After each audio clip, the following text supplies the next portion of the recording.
Assalomu alaykum, kanalimizga xush kelibsiz. E'tiboringizga o'zga millat vakillari bilan oila qurib, baxtli hayot kechirayotgan o'zbek mashhurlarini taqdim etamiz. Tomoshabinlarga yodgor film orqali yaxshi tanish bo'lgan aktrisa Kamola Umarxo'jayeva asli kelib chiqishi suriyalik bo'lgan va bolalikdan AQShda ulg'aygan inson bilan oila qurgan. Opa-singillar serialdagi roli bilan tomoshabinlarga yaxshi tanish bo'lgan aktrisa Kamola Arslonova ham Turkiyaga kelin bo'lgan. Mesut va Kamola hozirda Izmir shahrida istiqomat qiladi. Ularning qiz va o'g'il farzandlari bor. Taqdirlar, O Maryam, Aldangan ayol, Farhod va Shirin kabi filmlardagi turli obrazlari bilan tomoshabinlarga yaxshi tanish bo'lgan aktrisa Nargiza Salmanova 2018-yilda Turkiya fuqarosi Emrah Sayanga turmushga chiqqan. Ularning bir nafar farzandi bor. Xonanda Lola Yo'ldasheva aralash millatli oilada dunyoga kelgan. Ya'ni uning onasi tatar, otasi esa o'zbek millatiga mansub. Xonandaning hozirgi turmush o'rtog'i tojik millatiga mansub ekanligi va Samarqandda ulg'aygani haqida ma'lum qilgan.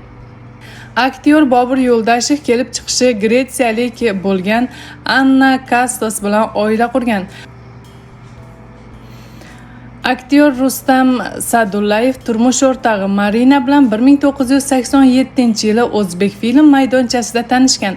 O'sha vaqtda Shok filmi suratga olinayotgandi. Ularning tanishuvi oddiy do'stlik munosabatlaridan boshlanib, muhabbatga aylangan. Ularning 2 nafar qizi bor.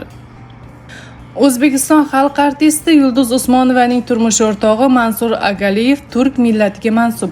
Ularning tanishuvi ham aynan Yulduz Usmonova Turkiyada yashayotgan paytida yuz bergan. O'zbekiston xalq artisti Farruh Zokirov 1986-yilda taqdir yo'lini rus millatiga mansub Anna ismli ayol bilan bog'lagan. San'atkor intervyularining birida u bilan juda ham baxtli ekanligini aytib o'tgan.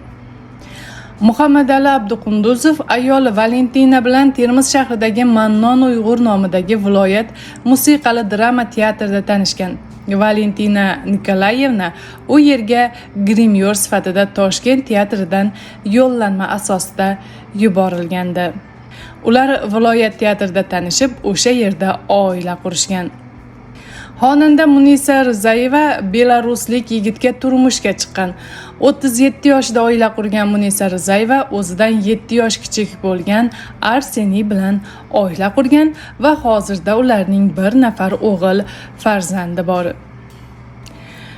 Kanalimizni kuzating va yulduzlar hayotidagi eng so'nggi yangiliklardan xabardor bo'ling.